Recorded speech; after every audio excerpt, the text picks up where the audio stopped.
You guys, I am so excited about our guest today. Her name is Brandi Hill. She is a bridal stylist at Kleinfeld in New York City. You guys may have seen her on Say Yes to the Dress. If you watch that show, she's been on many seasons of that. And today we're going to be covering a very interesting topic, or among many topics we're going to cover, the loss of a partner. And Brandi is going to share with us her experience with that. And I'm going to turn it over to Brandi. And Brandi, tell us more about yourself. That was a fabulous intro. I think you hit the nail on the head right there. But a little bit more about me. I was born and raised in Alabama, moved up to New York City in 2015, and then met my boyfriend Roy in 2017, I believe. And he was just incredible. Really, it just sort of took my world by storm. And then from there, we moved to Bali together. So I'm now, after the loss of him, he passed away 3 years ago. And now I'm just sort of trying to figure out life after loss. And I sell wedding dresses every day. I'm trying to figure out also working in the world of love after loss has been a little bit challenging too. And I want to go into so many I have so many questions about this in general Yeah. because I love love. I'm a romantic. I love falling in love and I'm totally a lover. So I want to touch on that. But I'm so curious to know more about, you know what? Let's first talk about love and then we'll get into the we'll talk about the love and the love lost. How about that? So yeah, working in the bridal industry, you must see all kinds of crazy dynamics with not just brides but their families and partners and yeah, so tell us a little bit about what it was what it is like on a day-to-day basis. I'm sure it's really happy finding, seeing brides pick out their dress and stuff like that, but give us a little bit of like the inside scoop on this. It's one of those worlds that's just so different from others. The bridal industry is just it's such an exciting time in someone's life. And I also love myself. And I think being able to help people in so many different ways. Like when I first thought about what I wanted to do for a living, I always thought to help people you had to be in like the medical world, that's sort of like your first thing. And then once I got into the bridal industry, I really realized that there's so many ways that you can touch people and help people.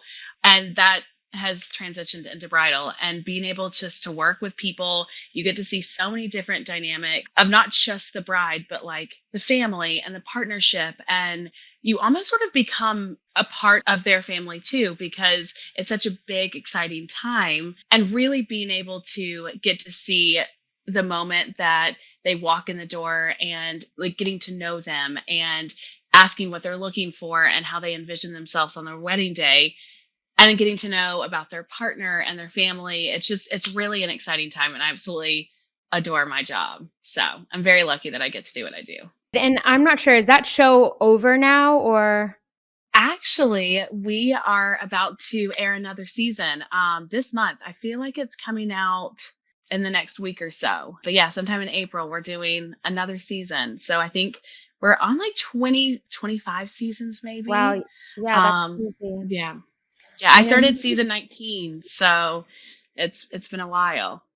That's insane. Yeah, I guess I was around high school maybe when that came out. I don't even know. Can't Yeah, count back that far right now. But I know. yeah, so I guess you can't tell us any like Bridezilla stories. Have you seen Bridezillas? Is it Oh, just all the fake drama on the? time. Oh, all the time. I think it's so interesting because it's an exciting time for people, but it's also a high stress time in people's lives too. They're investing a lot to have weddings. If they have challenging family dynamics, that really can come out too. I see it a lot with brides and an important family member, whether that is their mom or their grandmother.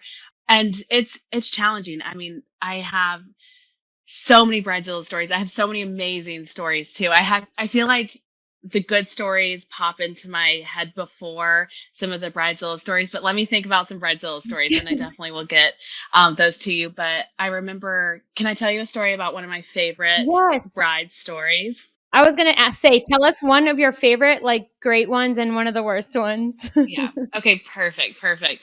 I've definitely, brides have definitely made me cry. I'm just trying to think about which one I should tell you. But one of my favorite stories I ever had with a bride was I had a bride. She was probably in her mid to late 40s. She had her aunt, she had her grandmother, and she had her kids and his kids. And they were so lovely. She was so excited to be there. It was both of their second marriages. And she had an idea of what she was looking for. And what I usually do is I get them to show me photos of things. And that's sort of inspiration for me to grab either things I think they're going to like or that they're going to look good in, but they usually like have sort of an idea of what they're looking for. So she comes in, she has this idea. Well, we had just gotten this brand new dress. Some designers name their dresses, some do style numbers. And I was like, this is going to look absolutely incredible on her. So I pull it. We had tried some dresses on. We put this one dress on. She's like, oh my goodness, I love it. I feel so good in it. So then we take it out to the family. Everyone's crying. She's like, this is absolutely it. So she says yes to the dress with her family members. And she was just so excited to be there. We get back into the fitting room. Once we are ready to like write up the order, I'll start writing it and my manager will come in and we make sure the ticket is correct. So I say, okay, the manufacturer number is this and the style name is Penny.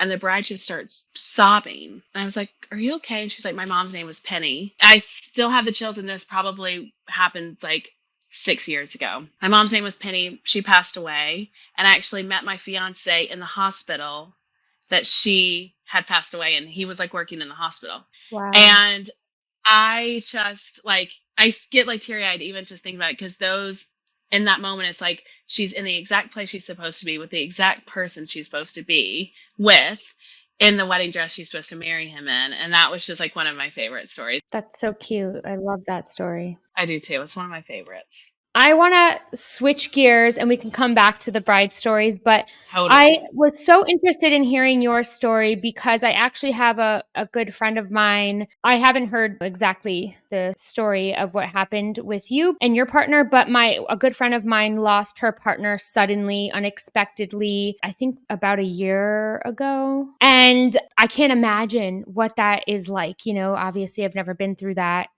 And she's told me a lot about it, and just I see her coping with it and have over the last since that happened. So can you tell us just again tell us about your partner, tell us the story of you guys, what happened, and then I want to know all about how you went through that and dealt with it. Yeah, absolutely. It's always a challenging thing to talk about because loss and grief is just such a crazy thing. But I also love talking about him. So any chance that I get to talk about us, talk about him, it makes me happy. So we met in New York City. He was Indian. His parents lived in Indonesia. So we were in New York City for probably like 2 years. And then he was like, my mom's not doing so well. And I really think I need to get to Indonesia. And I was like in the point of life, I was like, let's just move. Let's go. So we moved to Bali. We were closer to his family. I took some time off from Kleinfeld. And it really was just it was 2 years of uninterrupted time, the two of us. So we did like some online working, but it was really a lot of beach walks and just like spending so much time together. And now looking back on knowing what life was sort of going to be for us, I'm so happy that we got those 2 uninterrupted years to be able to spend time together. So we were in Bali, and his mom actually had passed away 2 weeks before he did from breast cancer. And so he was flying back and forth from Jakarta to Bali. So it's about an hour and a half flight. And he had gotten back and he had some heart conditions, not anything. He was taking medication for it, nothing, too serious. He was 40 and he was like complaining. He just like wasn't feeling very good. Gets in the shower and gets out of the shower and just sits on the couch. And I'm sitting there, I'm like watching my show. And he sits on the couch next to me and just like falls forward. And I'm like, I just think that he had taken too hot of a shower and just had overheated. So I was like, okay, let me go get a cold washcloth to sort of put on his neck so he can like just sort of cool down. And then I realized after that it was not what I thought it was. And it was a lot more serious. So I had gone outside and just screamed for help. And we had some people that came in and helped me. And I think I knew what was happening, but I didn't want to believe that that was actually happening. I got on the ground next to him and I just saw sort of the life pass from, it was actually the most peaceful thing I've ever seen. Like, I think seeing that and going through that and then now having to like grieve that and work through the trauma of everything has been really challenging, but actually physically seeing it, he just looked so peaceful. And then after he had passed, I was with him. We had to go through everything with the hospital and the morgue and trying to figure all of that out. It was the longest 24 hours of my life, but yeah, that's a little bit about us and about him. That was a little quick, and I don't know if you have anything else to ask. No. So, I mean, what happened? Did he have a heart attack? Did he just, okay. Yeah. So I called out for help. And then the ambulance comes in Indonesia. It's not like a paramedic, it's the doctors that come in the ambulance to wherever you are. So they came in and they couldn't find a pulse, but they weren't really saying that. So we're like, all right, let's get straight to the hospital. And still in my head, I had seen everything I had just seen, but I Mhm. still really thought that it was going to be fine. I just Yeah. thought like things are going to be challenging. He's probably we're going to have to do some physical therapy. We're going to have to like do some stuff, which I am like, I was totally fine doing. In my head, I'm like, things are going to be a little different. Like the life is going to be a little bit different, but I'm totally okay going through this path with any kind of like therapy that he's going to need to do after Yeah. this. So even though you like literally were like, I saw the life leave him, you still were like, okay, this isn't real. Right. And I think in that moment, I didn't realize what I saw until they had told me that he had passed. And then I start replaying everything. And then I'm like, okay, that's actually what that was. So we Yeah. get to the hospital and they're trying to do like chest compressions and everything. And I'm sitting out in the hallway and I'm by myself because I didn't have any family in Bali. And his dad and his sister were in Jakarta because his mom had just passed away. So then I'm sitting in the hallway by myself, and then the doctor comes out and he's like, "We've done all we can do." And I was like, "Well, do more." I was like, "Just keep going, like just do more." And then he was like, and then I think he realized that I wasn't understanding. And so he was like, he was like, "I'm really sorry, but he is no longer with us." And then that's when I remember the scream, like, even when I talk about it, still my therapist had brought this up. Like when I talk about it, it's like my throat just like closes because I remember the feeling of just like getting that news, which is just always very, it's any kind of news like that is not something that you want to hear. So then after that, life has completely changed. So Do you want a second before we talk about life yeah, sure. after? Sure. Yes. Let's Thank take you. a breather and take a drink. Yeah. It's so interesting about the throat thing because I didn't know that until working with a really amazing therapist, which we'll definitely get into. But my throat, it's like gets scratchy when I talk about it sometimes. So Because your body because any during any traumatic events, obviously, you know this, your body will respond. It, like, keeps score, the body remembers the pain and the experience that it had, so, yeah, it's just, like, reacting to that yeah. time when you bring it up in your mind, yeah. It's so interesting how the body does protect you and remembers everything too, but like remembers things but also it knows what you've gone through. So it's like, okay, let's try to do what we can for her. But I think I'm all good. Yeah, and it's interesting too talking about your throat because it just reminds me too of how important that mind-body connection is for us, and a lot of people think, "Oh, I'm stressed out," or, "Oh, like this happened, but I'm gonna just pretend it didn't, and we'll just stuff that away or sweep it under the rug, and I'll just keep going and move on and push myself." But at the end of the day, it will manifest and will come back up, and you'll have a physical reaction to all the emotional stress that you've been under, especially if it was something extremely traumatic. And yeah, I work with an osteopath, and we just talk about like different scenarios of people he's encountered over the past and things that I've learned studying psychology. And it's, yeah, it's very fascinating to see it in real time and hear your experience with it as well. And just to hear how people think that they've gotten over something, or you may not even consciously remember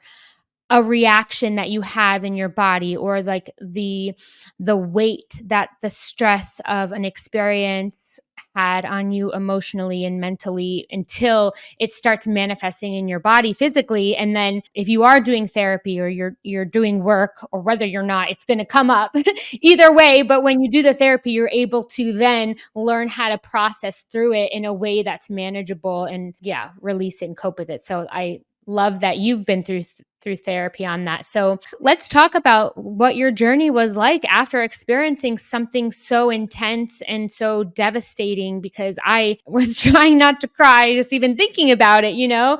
So yeah, tell me about what you did afterwards to be able to move through the pain and get to the other side of where you're able to function again.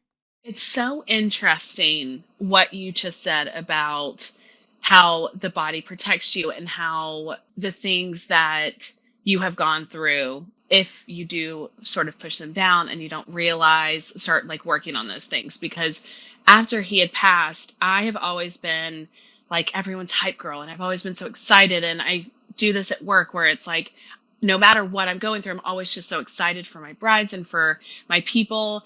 And it's almost like where you can't actually show emotion because you're always supposed to be the strongest one for other people. So as soon as he passed, I'm from Alabama, my parents were still in Alabama Mhm. and absolutely adored him. So after I had to make all of those calls that he had passed, they were just so sad. And I felt like I couldn't be as sad, because if I was also sad going through everything, that I was going to hurt the people more that also were sad. So I was like, okay, what do I enjoy doing? Like, what I'm going to just try to do the things. I spent a lot of time with friends because we had a really good friend group in Bali.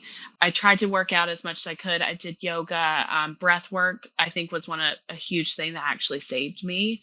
I'd never done breath work, but two of my best friends in Bali knew a great breathwork facilitator, and they had given me 5 sessions. Then I had another friend that had gifted me another 5. And I think it's amazing, again, what your body can do, breathing through a lot of the trauma and anger. And, people talk about the steps of grief. And I always thought it was just going to be like little stepping stones. Okay, I'm going to go through one and and then once that one is over, okay, it's over. And then I was going to keep stepping. And then I've realized that grief is sort of like a big, not even a circle. It's just sort of like, crazy like spots in different places, because even 3 years later, I'm learning so much more about grief. And I asked my therapist this the other day. I was like, am I still grieving? She's like, absolutely, you still are. Because now I'm finally like talking about things and going through the things that I should have really been doing in the beginning of it, but I wanted to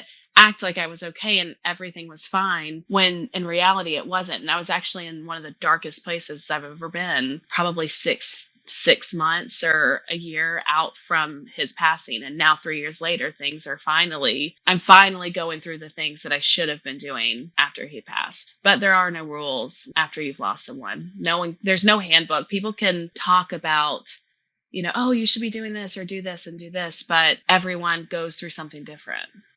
So at first you said that you pretty much were feeling like, whether it was a coping mechanism for you to have to kind of dissociate or focus on other people so that you didn't have to feel your own pain, is what I am assuming within those first 6 months you were doing. So it took you about 6 months to really realize that I have to actually do something more and focus on, like, when did you start going to therapy, and what, like, how did you figure all this out? Like, Honestly, I started doing breath work right after he had passed, within like a week of him passing.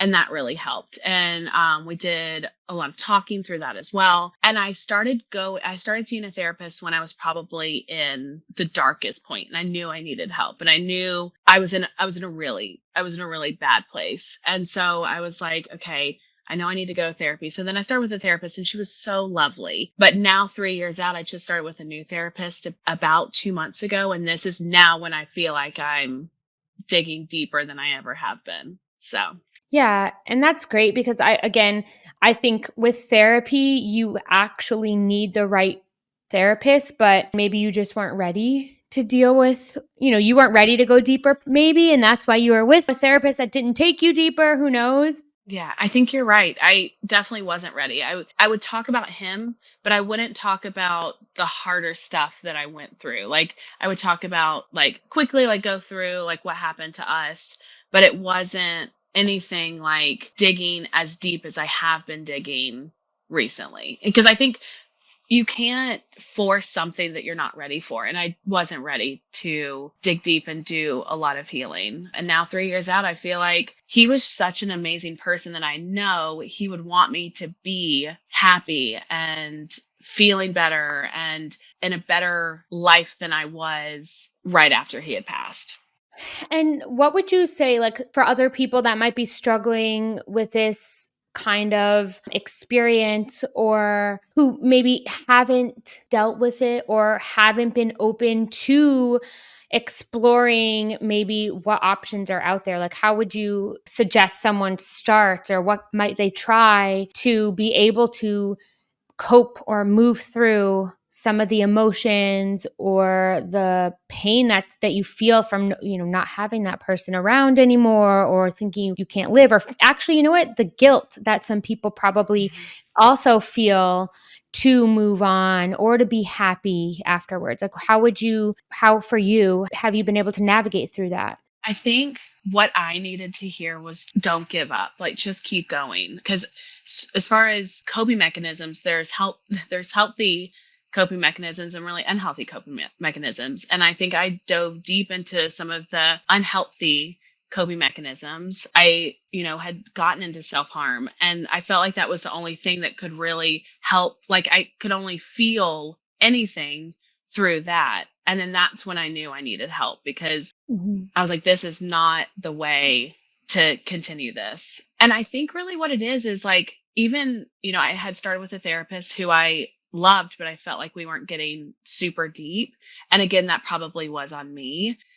But I would just keep going, like try a lot of different things. Like yoga was really helpful for me. Breath work was really helpful for me. Just like spending time with people. And just because one thing doesn't work doesn't mean not anything else will. So I would say like just dive deep into a bunch of different things and see what makes you happy and what brings you joy. Because after loss, finding happiness can be really challenging. So just doing those little things that even thinking I made a list. My therapist made me make a list of things that made me happy. And a lot of that was like being by water or like spending time with friends. So I did a lot of that right after he passed. I'm still doing that.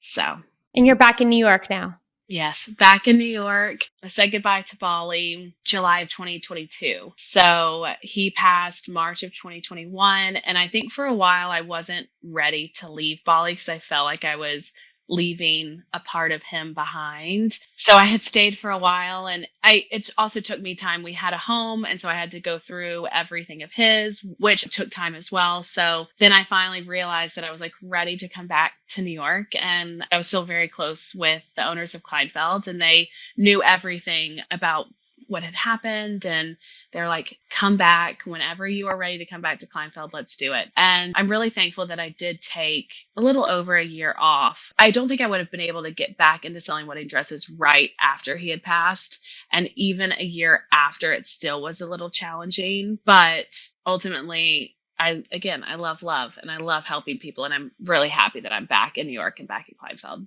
Amazing. And one more question before I ask you about that Yeah. again. Just about like possessions and going through someone's belongings too. Did you like bring stuff back with you? Were you able to let go of things? Like, how did you even process that aspect of loss? I think that was the hardest part too, because, you have a home and you have all of your things. And I think the way I did it was I went through the things that I knew meant something to him and then meant something to both of us. The things that I know he would have been okay donating, I donated. And the things that know were really important to him and really important to me because of him, I kept. And I think that was a hard thing going through everything and still smell. I remember the smell, still smelling him.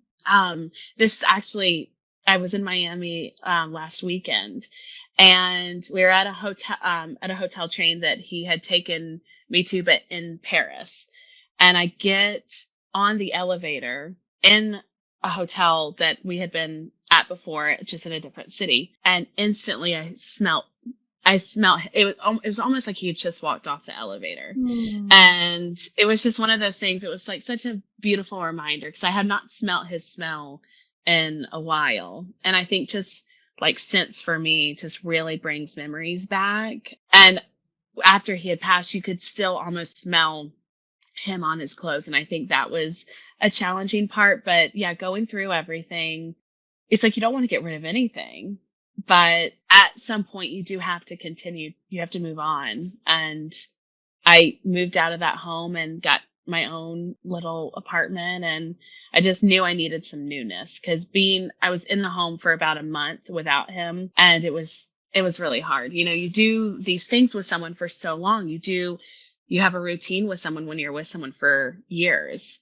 And then once that person is not there, I would still find myself sleeping on my side and having like all of the routines we would do together. I was just doing them by myself. And that was challenging.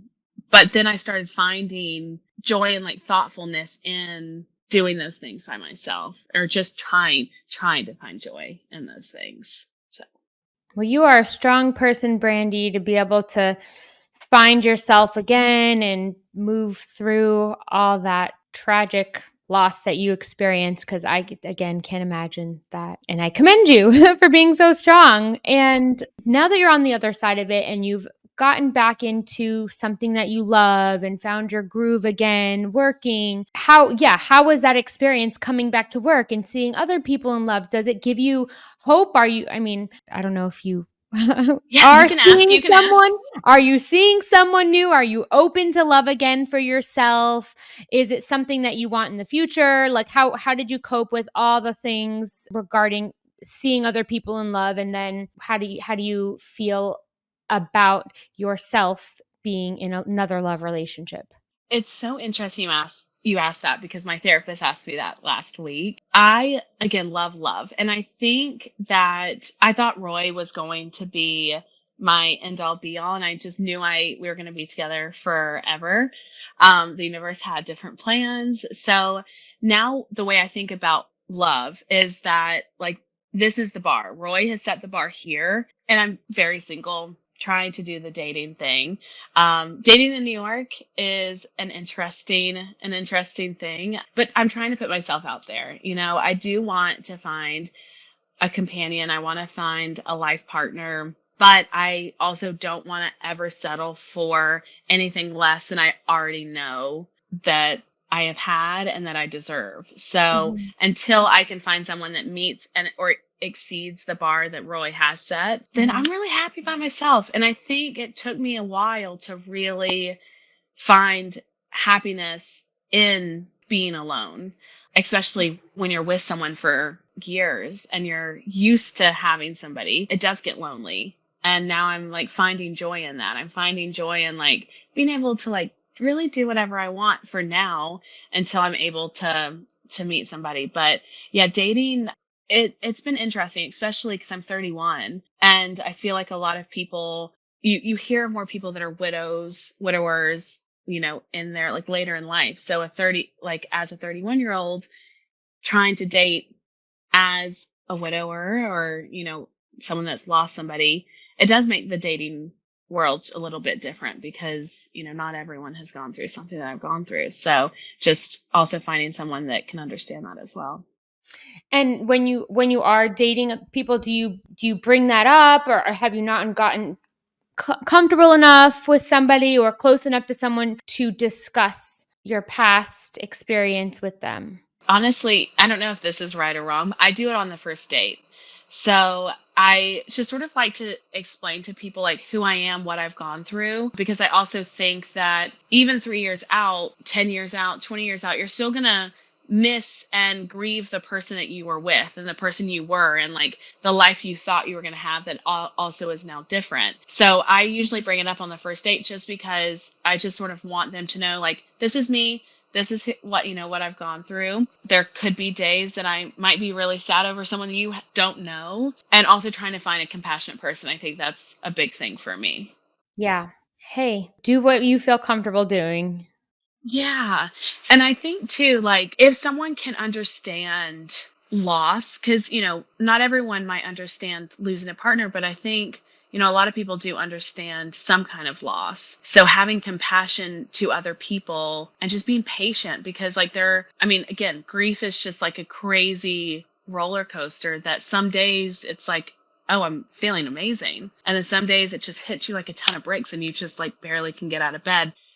And if you have a partner, even if it's in the early stages, you want to have someone that's compassionate to those feelings.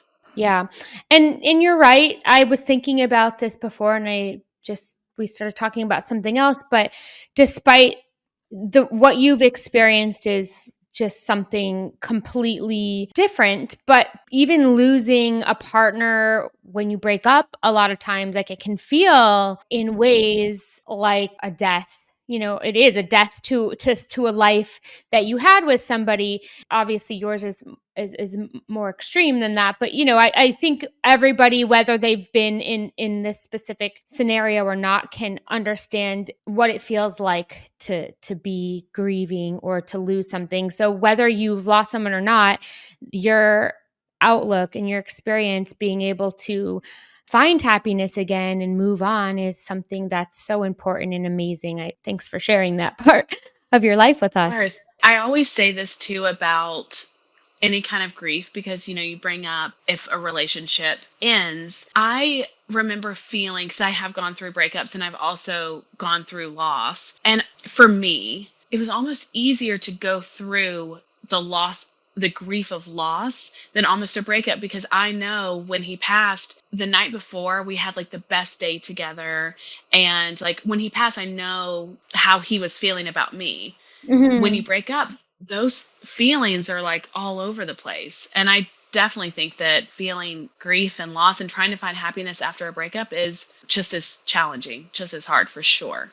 Yeah, and especially when the person is still on this earth and you know Mhm. that the choice is theirs to not be with you, and it's not, it doesn't happen without their not without their consent, but without them making that choice in the moment to leave is, yeah, it can, I guess, yeah, be harder to Yeah. accept in a way. I say that all the time because it's not like as much as I wish I could text him and talk to him again, it's not like I can do that. So Mhm. I'm able to live my life knowing that he like has, found a different kind of peace.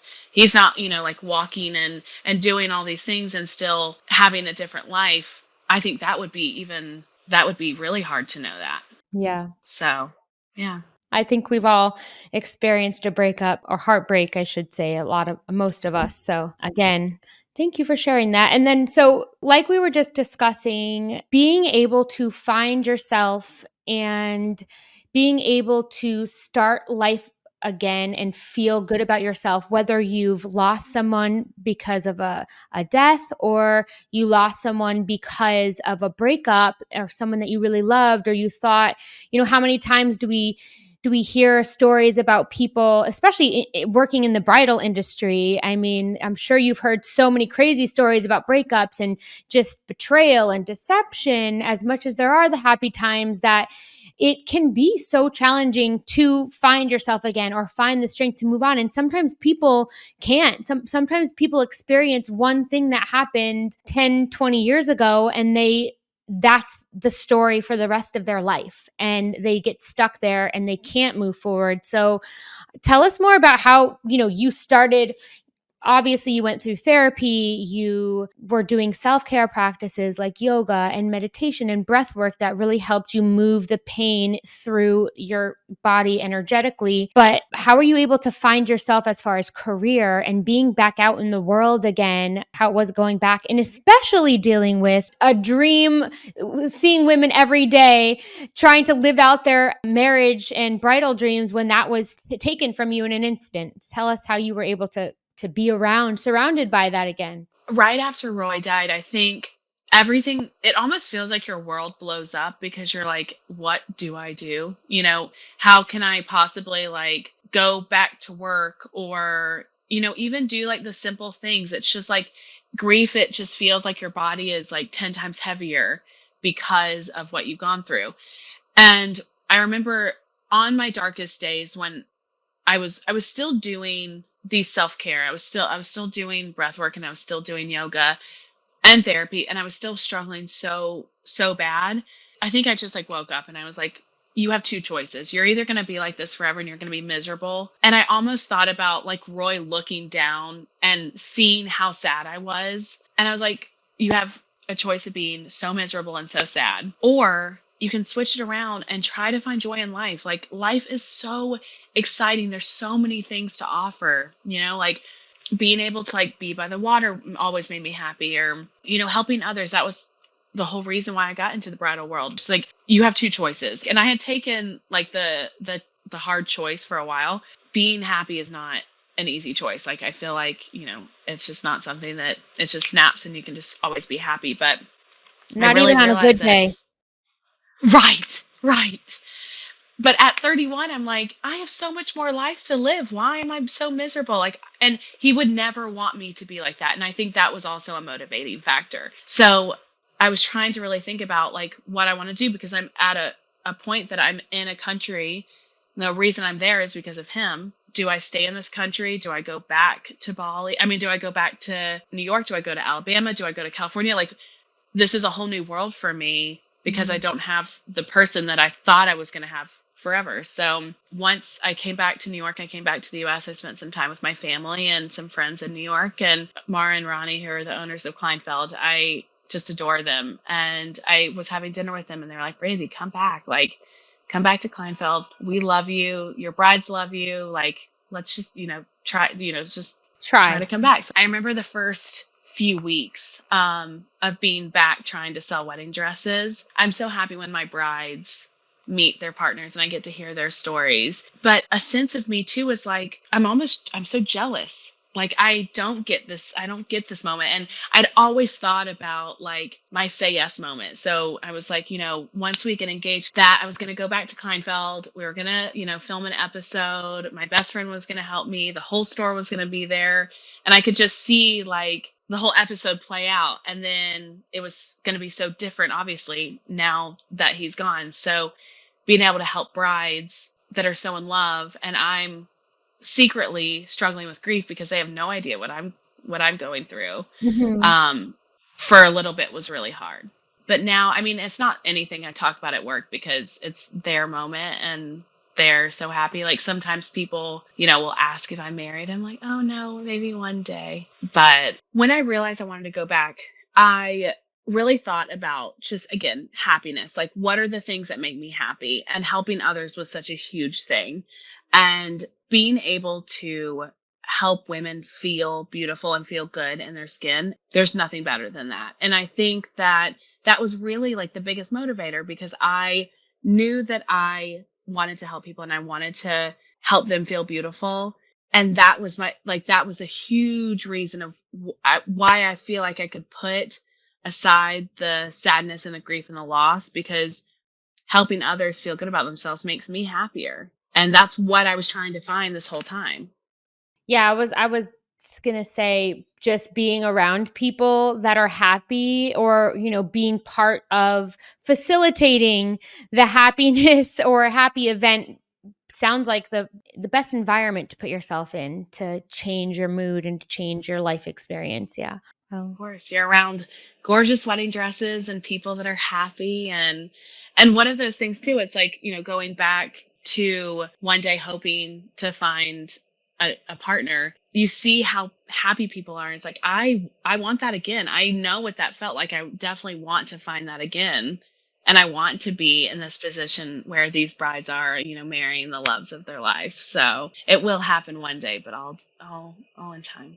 It definitely will. I have faith for you. And I think you're incredibly strong, Brandy. And I really, really appreciate you sharing your story and your experience. And I'm so proud of you and happy for you that you were able to find peace or not be stuck in that place from what you experienced. So thank you so much for coming on today and sharing everything with us.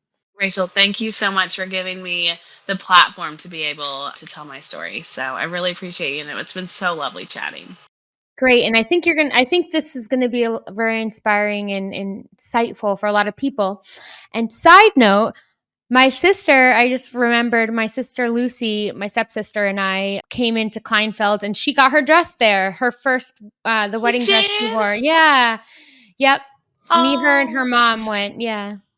And I when did maybe she her get mother-in-law married? too. Gosh, she got married last October, but I feel like we went a year before that. So, hey, I could have Oh crossed my paths with gosh. you in that store looking for my Oh, sister's dress. I was just thinking. wait, that's so funny. We probably did because I've been back for almost 2 years now. Yeah, I'm going to send you a picture of her dress and see if you remember it. It's just to remember Oh, the dress in I'm sure I general. know it. Yeah. Oh, please. Yeah, I would love to see it. Perfect. Okay, Brandy. Well, I am going to sign off. Thank you guys for listening. And then, do you have any social platforms or anything that you like that people can Yeah, find you, or maybe would you feel comfortable if people reached out to you and ask you some questions? I don't know. absolutely. So I'm on Instagram. I feel like that's what the platform I use the most. It's at Brandi.Hill27. And absolutely, I feel like a lot of the reason why I have been able to grow and get better is because I've talked to people that have also gone through this. So I would absolutely love to talk to anyone that ever needs help or guidance because I was there as well. Well, great, Brandy, and thanks again. Thank you so much.